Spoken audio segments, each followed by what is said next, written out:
Olá pessoal, bem-vindo ao canal Investigação Ilê TV. Se você é nova aqui, bem-vindo ao canal. Meu nome é Sandra Di. Eu sou advogada e ativista contra o tráfico humano. Eu venho aqui toda terça e quinta trazer casos solucionados, casos sem solução e também de desaparecimentos misteriosos. Gente, este é um caso que eu gostaria que vocês ficassem até o fim.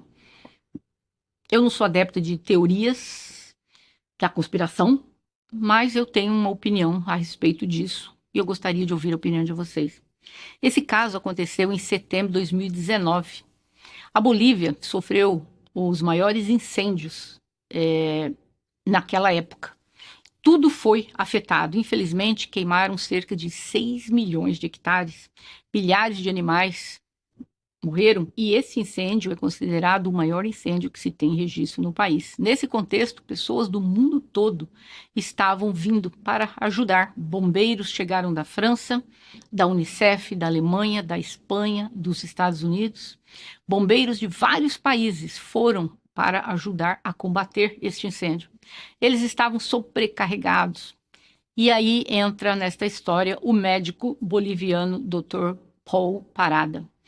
Paul foi enviado para San Juan de Taperas, que é uma cidade localizada a 500 quilômetros da capital de Santa Cruz, a cerca de 50 quilômetros da aldeia mais próxima.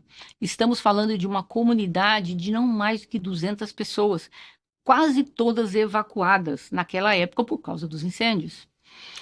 O Dr. Paul, ele é um médico socorrista, segundo ele trabalha como médico cuidando de pessoas envolvidas em desastres de todas as espécies. Eu vou citar aqui tudo que ele mencionou em 3 entrevistas que eu vi. Não há muitas fotos do caso, mas mostrarei a você um vídeo dele, algumas fotos dele. As demais imagens são apenas ilustrativas, criadas por inteligência artificial. Tá? Então, os ferimentos são imagens verdadeiras e as fotos dele. Vamos lá. Ele começou dizendo que ele e seu irmão são médicos e eles estavam naquele local ajudando no tratamento dos bombeiros que se machucavam, né? Então, tinham muitas pessoas lá, muitos voluntários, e por causa do incêndio, muitos se queimavam. Então, haviam ali por perto, ele disse, umas casinhas pequenas, chamado de choças, que eles usavam como centros de saúde. Vamos nos referir como casinhas. Ele disse que eram pequenas construções onde montaram quartos, mas muito simples, com 4 ou 5, com espaço para 4 ou 5 pessoas. Ali tinha medicamentos e colchões e coisas para cuidar dos ferimentos causados pelos incêndios, especialmente para esse fim, naquele momento, né? Ele disse que ele foi sentar lá fora para fumar um cigarro, para avaliar o estresse. Ele estava sozinho naquela hora. Os grupos haviam saído à noite para trabalhar, porque ele disse que durante o dia o calor era impossível. Então, à noite, eles conseguiam combater mais o incêndio, né? E ele disse que naquela noite muitos foram e ele disse que sempre estava ali junto com ele, 6 ou 7 bombeiros. Ele disse que ele resolveu ficar, porque ele estava muito cansado. Completamente exausto, ele só queria descansar um pouco, ver as pessoas sofrendo, ele disse que era horrível.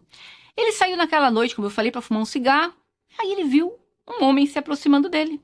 Ele achou que fosse um gringo, um homem loiro, e ele até falou, um homem muito bonito. Para ele, isso era normal, porque haviam pessoas de muitos países ali. Então ele se aproximou. Esse homem se aproximou dele carregando um cobertor. Cerca una persona, venía caminando, un gringo. Ele disse que perguntou para ele se poderia ajudar. E o homem respondeu, em um espanhol perfeito, se poderia entrar na casinha. Ele disse que sim. O homem entrou e sentou-se. Esse homem tirou o cobertor. E ele começou a observar. E ele achou estranho. E primeiro ele achou que esse homem devia fazer parte do grupo de resgate, porque aqueles cobertores normalmente eram para os voluntários ou equipes de apoio. Então ele disse que, pessoal, deve ser um gringo que está aqui ajudando a apagar o fogo. Ele disse que esse homem vestia um macacão, um traje azul escuro completo, com detalhes prateados, um traje à prova de fogo moderno. Ele não achou nada estranho naquele momento, porque ele pensou, o pessoal da Europa, né, deve ter roupa mais sofisticada, né, para lidar com o fogo. Mas então o homem mostrou o braço esquerdo com um ferimento grande. entre o braço e o cotovelo. O traje do homem estava completamente intacto. E ele achou estranho. Como que ele tem esse ferimento no braço e o negócio dele não? Ele, como médico, perguntou como que aquilo tinha acontecido. E então o homem começou a falar. Que ele disse que não foi verbalmente. Sim, o homem falou telepaticamente com ele. Ele disse que foi atacado por um filhote do animal puma. Ele se assustou. Ele ficou muito surpreso. O homem colocou a mão no ombro dele e telepaticamente falou para ele se acalmar, que tudo estava bem. Y yo lo miro y le digo, y claro, me asombro porque el traje completamente limpio, no tenía heridas, rasgos, nada. ¿Y cómo te hiciste eso? Y él ya aquí empieza todo, ¿no? Me dice por la mente, telepáticamente. Cuando yo escucho esa voz que sé que no es mía en la cabeza, yo lo miro y realmente quedo sorprendidísimo, muy, muy sorprendido, asustado, como usted quiera. Me pone la mano, él se da cuenta de la situación, me pone la mano encima del hombro y me dice, tranquilo, todo está bien, tranquilo. O Paul disse não estava tudo bem. Mas ele disse que ainda não estava totalmente dominado pelo medo. Ele ficou calado, ele pegou o kit cirúrgico, pegou as gases e ele começou a suturar. Porque esse homem tinha um ferimento muito grande no braço. Ele disse que ele sentou-se ao lado desse homem e ele começou a limpar e a fechar o ferimento. Ele disse que por cerca de 40 minutos ele não levantou a cabeça em nenhum momento para olhar para aquele homem. Durante todo esse tempo, ele disse que tinha a sensação de que o homem podia ler os seus pensamentos. Aí ele falou que ele começou a pensar em qualquer coisa para não focar na situação. Ele só queria sair dali vivo. Ele disse que ele tinha uma bebê de 30 dias, recém-nascida, e ele somente pensava em voltar para ver a filha novamente. E ele continuou suturando, calado, sem olhar para o homem. O homem não demonstrou nenhuma dor. Ele tinha um braço humano normal, tudo funcionando normalmente. O Paul deu cerca de 8 pontos, usou para isso, ele usou anestésico local e ele fez um procedimento normalmente. Mas a situação era extremamente tensa para ele. Quando ele começou a limpar tudo com a gase, ele falou que acabou colocando 6 compressas no total, todas com marcas ali do sangue. O homem não sentiu nenhuma dor, não falava mais nada com ele também, mas chamava a atenção dele como é que esse homem tinha esse machucadão no braço e o macacão do homem estava inteiro. E nesses 40 minutos, ele falou que ele começou a pensar em qualquer coisa. Ele começou a pensar na liga de futebol, coisas, qualquer coisa, porque ele queria evitar pensamentos intrusivos. A única coisa que ele falou que vinha na mente dele é que ele queria sair vivo dali, ver o aniversário da filha dele, ver a filha dele crescer. Ele pensou, eu não posso sair daqui ferido. Bom, se eu ajudar esse homem, acho que ele não vai ser tão mal a ponto de tirar minha vida. Então ele começou a fazer o trabalho dele.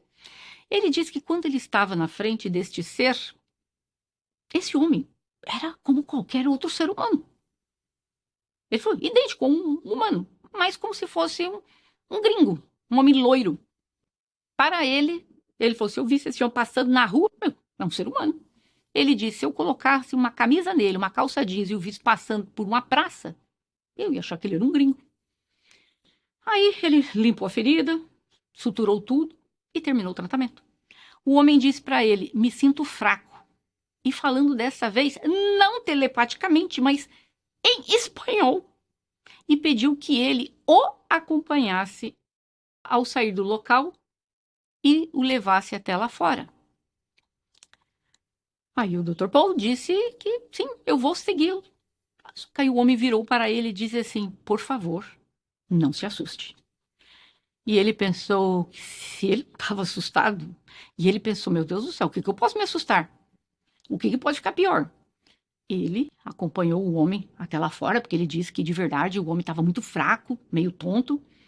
Ele o acompanhou ali até lá fora, só que na hora que ele chega lá, havia uma nave gigante, grandíssima, sem luz, sem som. Simplesmente como se estivesse desenhada, parada.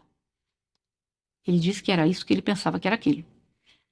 Ele disse que aquilo o impactou muito, assustou-se, aquela nave não se movia, não fazia som. E eis que debaixo da nave haviam 2 seres bem pequenos, que ele disse que aqueles não eram humanos. Ele diria que são extraterrestres. Disse que eles usavam o mesmo traje do homem que ele cuidou. Mas esses seres pequenos não pareciam humanos. Era de uma cor verde pálida, não cinza. Não tinha aquela cabeçona como costumo desenhar ou ilustrar as pessoas. Ele disse, não, eram um pouquinho mais cabeçudos do que os outros, mas não era um típico cinzento que tem os olhos gigantescos, não, mas que olhando para ele dá para ver que não era humano. Ele disse que o homem seguiu caminhando e ele caminhando com o homem, e ele disse que nem sequer sabia como é que ele já tinha conseguido chegar ali tão perto daqueles 2 homens. E ele disse que na hora que o homem já estava de frente com esses homens, ele falou que ele simplesmente deu a volta para entrar na casinha. Ele disse que na hora que ele entrou, esse homem falou em Obrigado, espanhol. Dr. Paul. Ele disse que ele ficou chocado, porque ele nunca, em momento algum, falou o nome dele para aquele homem. Ele entrou nessa casinha, ele disse que ele sentiu-se mal, pegou outro cigarro, ele disse que ele estava em estado de choque. Ele disse que os seres pequenos, eles moviam de uma maneira que era muito mecânica, quase como robôs. Ele também lembrou que quando olhou para essas figuras pequenas, ele teve uma sensação horrível, um pavor surgiu, um sentimento que ele não conseguia explicar. As figuras se aproximavam, ele diz, dos humanoides. Ele estava chocado com toda aquela situação. Ele nem esperou para ver como é que a nave saiu dali. Ele diz que ele deu as costas e saiu rapidamente para entrar dentro dessa casinha. E ao entrar na casinha, ele se sentiu mal. Estava em total choque. Ele pensou, se eu contar isso para alguém, vão dizer que eu estou louco. E ele disse, eu preciso ter provas. Aí o que ele fez? Ele foi até onde ele começou a fazer a sutura e ele selecionou as gases que ele cuidou deste homem, que tinha bastante sangue. Porque, obviamente, ao curá-lo, né? Então, tinha ali. Ele coletou as gases que estavam um pouquinho mais limpas. Ele as guardou dentro de uma bolsinha e ele disse que ele colocou dentro de uma Bíblia que tinha com ele. O dia amanheceu, ele nem queria olhar para as janelas. Ele disse que ele caminhava dentro da casinha em total choque. Às 5h30 da manhã, a esquadrilha de resgate chegou. E aí chega o irmão dele, os bombeiros e a equipe. Claro que o irmão dele o vê meio abalado e diz, o que aconteceu? Ele diz, bom, te conto depois. E depois, sozinho, ele contou para o irmão. E o irmão não lhe deu muita atenção e disse, bom, já esquece, deixa isso para lá. E efetivamente, ele tenta esquecer, mas ele guarda as gases. Mas ele não consegue esquecer. Porque nos próximos meses, ele sofreu muitíssimo. Ele começou a ter muitos pesadelos. Ele relatou que poucos dias depois, ele começou a se sentir doente fisicamente e muito triste. Com uma tristeza profunda o tivesse invadido. Não conseguia dormir, tinha pesadelos constantes, nos quais aqueles seres pequenos os levavam. Foram meses seguidos de pesadelos, ele disse, insônia, e uma sensação de que a vida estava destruída. Ele não contou para a esposa dele, ele não contou para ninguém, além do irmão. Ele descreveu como uma depressão sem justificativa física ou biológica, mas sim como uma profunda tristeza na alma. Ele esclareceu que o retorno para casa aconteceu muitos dias depois, porque ele continuou trabalhando ali naquele combate, né, do incêndio, porque ele estava a 500 quilômetros de distância, né, então não podia, vou pegar um ônibus e vou voltar. Então ele ainda ficou lá trabalhando aqueles dias, e quando ele voltou, ele disse que ele sentiu todas essas coisas. Quando ele explicou os detalhes do incidente para o irmão dele disse que minimizou o caso, dizendo para ele esquecer, que não tinha nada acontecido, e sugerindo que deve ser uma brincadeira, talvez você atendeu um duende. O irmão dele levando tudo na brincadeira, dizendo, pode ser até um demônio. O irmão, tirando sarro dele. Ele revelou que horas e dias depois começaram a surgir feridas e queimaduras no corpo dele. Como médico, ele disse que ele explicou que considerava as lesões como queimaduras de contato por exposição a algum tipo de energia térmica ou radiação, e não feridas pelo incêndio florestal, já que estavam localizadas estritamente ali em zonas específicas. Aí vocês veem as fotos, nas palmas das mãos, nas costas, nas pernas. Ele explicou que ambas as mãos sofreram queimaduras graves. Ele apresentou a teoria que, por se tratar de talvez, um ser especial, com capacidade de comunicação telepática, ele deveria emitir alguma energia térmica diferente, gerando essa reação na pele dele. Ele disse que era a única explicação que ele tinha. Para ele, essa era a única explicação científica e médica plausível, descartando qualquer outra explicação leiga. Ele disse que as feridas causavam muitíssima dor, como uma queimadura comum. Ele tratou as lesões com a ajuda do irmão, o médico, né? O irmão dele é médico que o ajudou. Insistia que ele deveria ter se queimado no incêndio. E ele dizia que não. Para evitar paranoias e proteger sua saúde mental, ele tentou não dar mais atenção para isso. Só que ele disse que a situação piorou com as chegadas dos pesadelos, depois da insônia. Ele disse que foi uma etapa muito dura na vida dele, marcada por uma sensação de depressão única, da qual custou muito para sair dali. Ao chegar em casa com a família, como eu falei, voltando aqui no tempo, ele disse que ele não contou nada para ela. E a esposa percebeu o estado dele, perguntou o que havia acontecido, e ele mentiu, dizendo que havia se queimado no incêndio. Ele confessou que sempre foi um tipo muito cético e sem interesse algum por coisas de ufologia. Ele disse, se aparecesse algo desse tipo, eu mudava o canal, eu ignorava, achava isso uma besteira. Por causa do medo e da negação, ele guardou o segredo por 3 anos.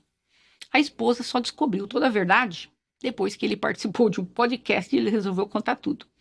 Só que para isso, ele disse, eu só vou me expor no dia que eu tiver uma resposta científica para isso, para que eu não seja ridicularizado e estrague minha reputação como médico.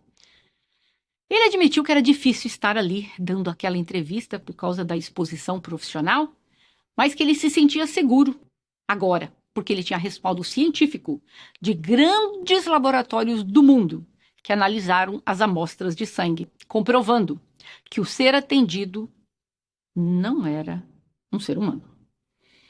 Então vamos lá. Para ele, toda a experiência era corroborada agora por prova física daquelas gases manchadas de sangue que estavam em suas mãos, confirmando que tudo que ele passou foi real. Por 3 anos ele guardou, ele não queria fazer nada com isso.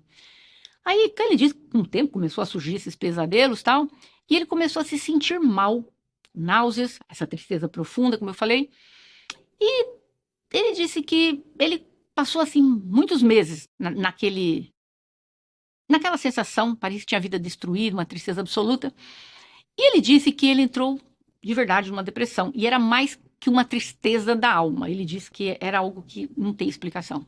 Ele sempre teve consciência do que ele viveu lá era real, porque em certo momento o irmão dele dizia que era imaginação, que ele estava cansado, mas ele tinha evidência física, as gases, tudo estava lá. Ele segurou tudo aquilo com as próprias mãos. Tudo que ele viveu foi real. E ele disse, ele guardou por 3 anos como prova do que ele viveu. Durante esse tempo, ele não conseguia dormir, fez terapia, usou medicamentos. E ele começou a ouvir podcasts para tentar dormir. E, principalmente, ouvir podcasts para tentar entender o que aconteceu naquele dia. Quem eram aquelas pessoas? E quando ele começou a ouvir esses podcasts sobre coisas paranormais e mistérios, coisas que ele falou que ele nunca gostou, eu acho isso um absurdo, mas ele disse que ele estava tentando achar uma resposta, algo parecido com o que estava passando com ele. E ali ele disse que ele, de certa forma, ele tentava achar um relato semelhante, ou entender o fenômeno do que aconteceu. Em algum momento, ele disse que ouvindo esses podcasts, ele dormia um pouco só, e começou a aprender nesses podcasts. Então ele estava neste movimento de aprendizado, vamos dizer assim, e foi aí que ele conheceu o podcast de um homem chamado Jorge. Tem um podcast. E diz que a voz dessa pessoa o confortava e ele pensava, será que um dia eu escrevo e conto isso para esse homem? O Jorge sempre se mantinha sem posicionar a favor ou contra. Era muito profissional. Ele disse, quer saber de uma coisa? Eu vou contar minha história para ele. Ele enviou as histórias por e-mail dele. Ele resolveu reservar um dia e fazer tudo isso. Ele falou, eu vou começar a escrever tudo que aconteceu.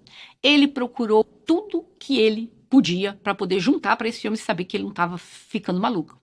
Ele pegou o diploma da universidade dele, fotos do incêndio, cenas do acontecimento da casinha, artigos que comprovavam que a região estava cheia de franceses, europeus, espanhóis, americanos. Explicou a história dele da melhor maneira possível para o Jorge, para que ele entendesse. Ele sentiu que o Jorge compreendeu muito bem a situação e o Jorge se manteve neutro, sem se inclinar para um sim ou para um não. O que o Jorge tinha a dizer era neutro e ele disse que era exatamente isso que ele queria. Que alguém que não exagerasse as histórias e depois o ignorasse, mas sim alguém que as levasse a sério. Então ele achava que o Jorge merecia saber de tudo que tinha acontecido com ele. Alguns dias depois, o Jorge ligou para ele e eles começaram a conversar e fizeram uma live para contar o que aconteceu. Só que a certeza de ele estar falando sobre isso agora, mais do que o encontro com o ser, que tudo que aconteceu, é a base científica que hoje ele tem. O fato que ele diz que agora ele pode mostrar o rosto dele, se expor, sabendo da visibilidade que isso pode trazer, porque ele tem um apoio acadêmico e científico de universidades de prestígio, que não apenas garantem, mas também fornecem relatórios. Ele diz que são relatórios assinados e selados, declarando que a pessoa que ele atendeu não é compatível com o DNA humano. Não é compatível com a raça humana. Ele disse que ele enviou para alguns laboratórios ao redor do mundo, da Espanha até do Brasil, e relatório também dos Estados Unidos. Ele disse, em laboratórios ao redor do mundo existem bancos de dados de homens antigos, de tempos remotos, né? Talvez vai que achem alguma coisa, alguém pertencia àquele povo. Agora, com respaldo científico, ele resolveu tornar público. Em outras palavras, trata-se de um conglomerado de instituições que possuem peso acadêmico. Os resultados, as análises iniciais mostraram erros, porque ele não contou a verdade para ninguém. Ele colocou um nome de uma pessoa totalmente diferente e mandou para esses laboratórios. E não contou nada, porque ele não ia contar. E os laboratórios ficavam dizendo que estava dando erro. Por quê? Porque era sangue.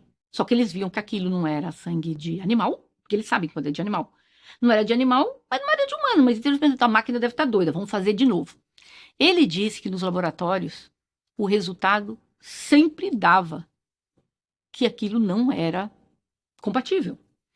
E eles repetiam o erro, repetiam esse exame, acharam às vezes que era falha no aparelho, mas os resultados 3, 4 vezes voltavam sempre como a mesma coisa, esse erro. Só que aí o problema que o laboratório marcava que aquele sangue era incompatível com parâmetros comuns aos humanos. Eles não entendiam o que estava acontecendo. E, de fato, os laboratórios onde as análises foram realizadas, eles não se conheciam entre si. Ou seja, não havia troca de informações entre esses laboratórios. Isso foi feito de propósito, ele diz, para garantir que os laboratórios que analisassem as amostras não se conhecessem e que não houvesse cruzamento de informações. E os resultados, para ver se batia ou não, eles teriam que ser iguais em todos os aspectos. E foi isso que foi feito. O resultado, depois de tanto erro, eles disseram que, considerando então aquilo não é um erro, ele disse que a sequência do DNA, da aparência genética, é de uma mulher. Aí ele se assustou. Ele falou, eu lembro claramente, era um indivíduo. Mas todos os laboratórios disseram que era de uma mulher. E aí ele ficou chocado. Os 2 primeiros relatórios concluíram de forma independente que o DNA era de origem feminina. além da discrepância do sexo, os laboratórios declararam que o sangue não pode ser associado de forma definitiva a humano ou a animais. Análises posteriores apontaram uma anomalia bizarra, mostrando cerca de 27% de material genético não humano ou não identificável e algo como uma amostra eterna. Ou seja, os investigadores notaram que as células sanguíneas não se degradavam ou decompunham com o passar do tempo, da mesma forma que as amostras de sangue humano orgânico normal, quando mantida em condições de padrão, faz. E eles dizem que ali não acontecia nada, é como se era estável, essa coisa não mudava, então é como se aquilo lá nunca envelhecesse, fosse eterno. O trabalho realizado no manuseio das amostras, ele diz que foi bem minucioso, discreto, profissional. Essas amostras foram enviadas, como eu falei, com um nome, sobrenome, registro totalmente diferente, né? Ele diz que tratava-se de um estudo de sequenciamento. O estudo que ele pediu que fosse feito era de sequenciamento genético e perfilamento genético. Em outras palavras, algo mais elaborado, mais claro, custando milhares de dólares. É por isso que ele disse que ele é grato ao senhor Juan José Benítez e a Axel, que são seus amigos na Espanha, que arcaram com os custos destas despesas. O senhor Juan e sua equipe foram para a Bolívia. Ele os levou ao local deste fato e, como eles tinham os meios econômicos para análises, falaram com ele, nós podemos pedir que seja feito esses testes. O senhor Juan disse para ele, filho, eu acredito em você, eu vou te ajudar. Diga-me quais laboratórios podem fazer isso e nós vamos fazer isso. E ele disse que não queria ser chamado de charlatão ou mentiroso ou louco, mas não foi o que aconteceu. Também poderia ser de uma pessoa normal, eles poderiam sair expostos como um charlatão, mas eles estudaram isso mais a fundo. Ele disse que foi mais de 1 ano de investigação. Não se tratava de algo que foi feito em 30 dias. Ele disse, estamos falando mais de 1 ano de investigação, o qual ele permaneceu em silêncio e não falou com ninguém, porque ele queria ter respaldo científico. Diz que vendo esses resultados, ele percebeu que o tal do ser, né, não podia envelhecer, porque não havia oxidação celular.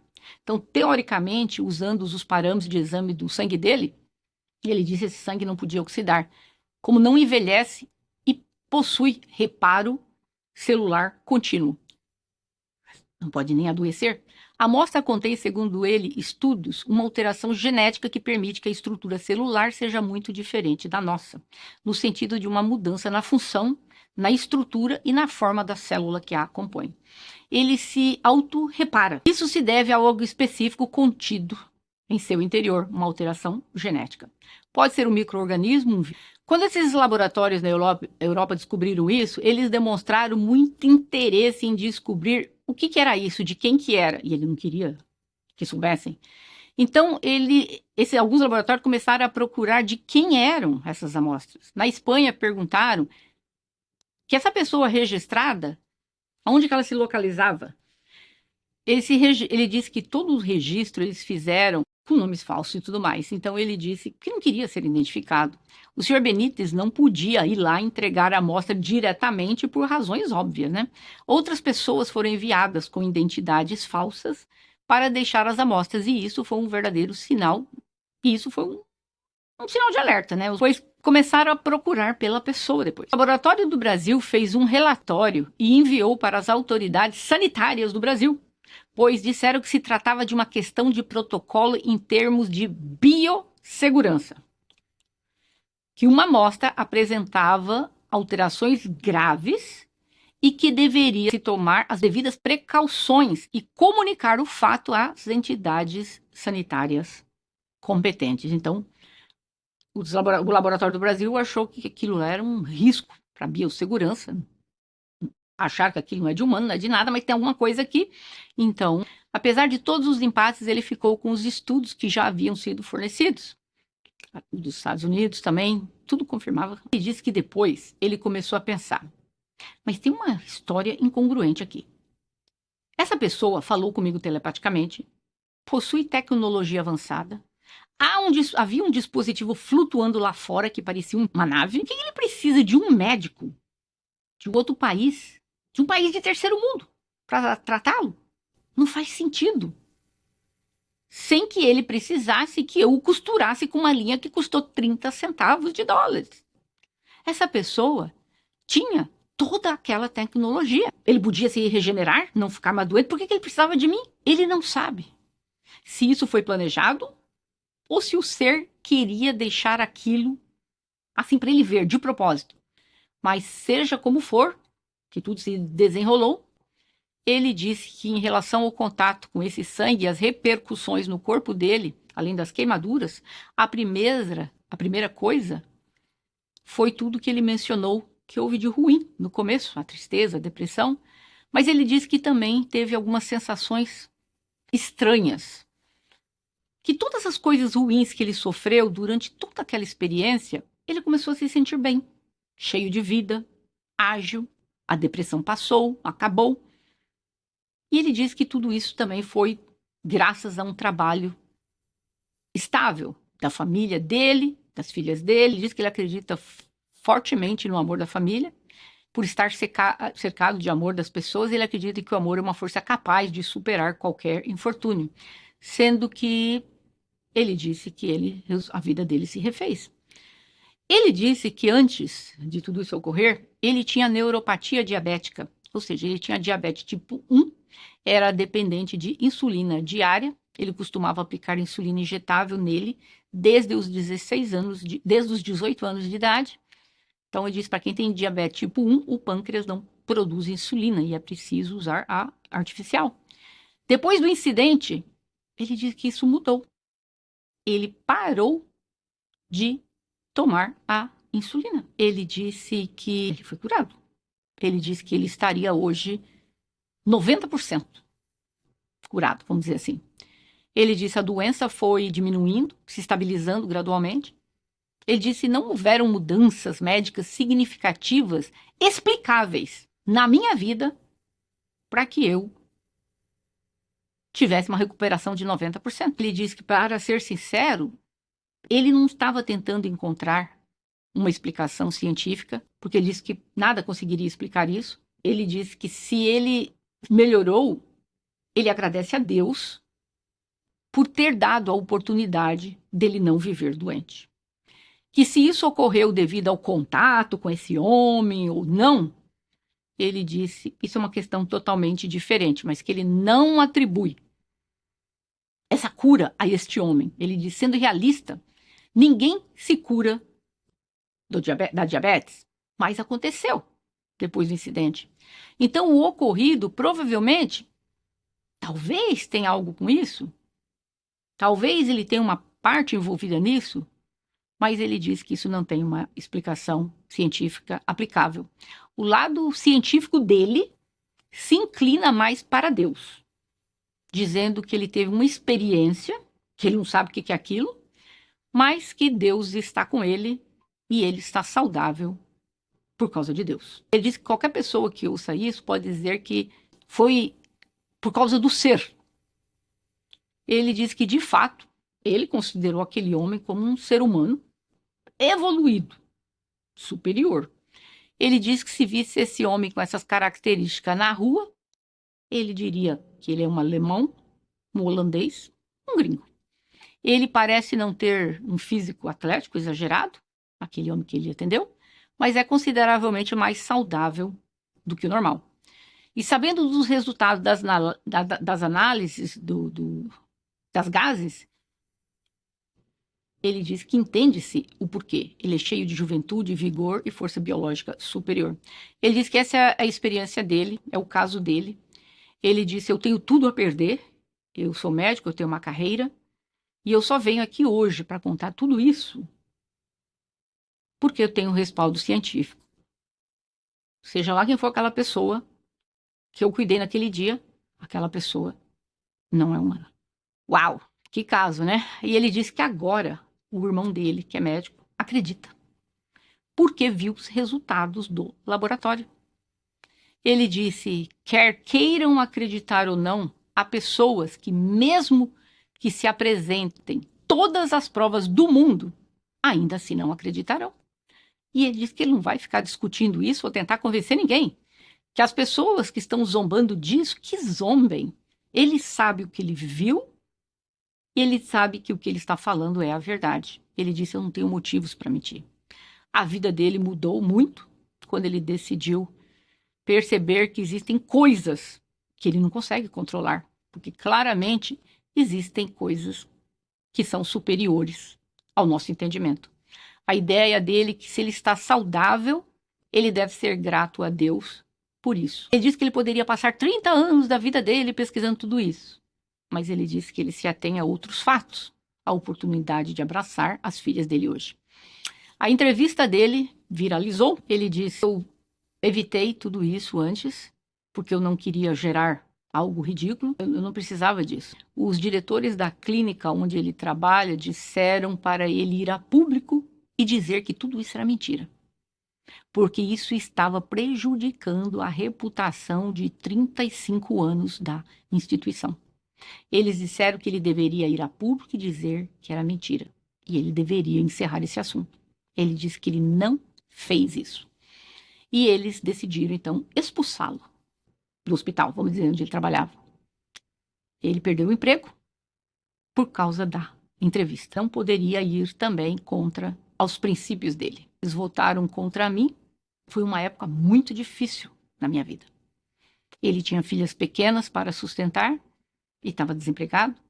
Como ele disse, isso não trouxe nada de benéfico para a minha vida. Isso não trouxe nada que acrescentasse. Na verdade, isso tirou muito de mim. Mas nesse processo também entendeu que às vezes determinadas coisas fazem parte de um processo que nós não vamos entender. Os momentos difíceis, ele disse, não durarão para sempre. E ele se lembra também de que naquela altura ele pediu, através esse homem do podcast, o Jorge, para retirar a entrevista do ar, que tornasse a publicação privada ou que se apagasse, porque ele queria depois já acabar com a zombaria.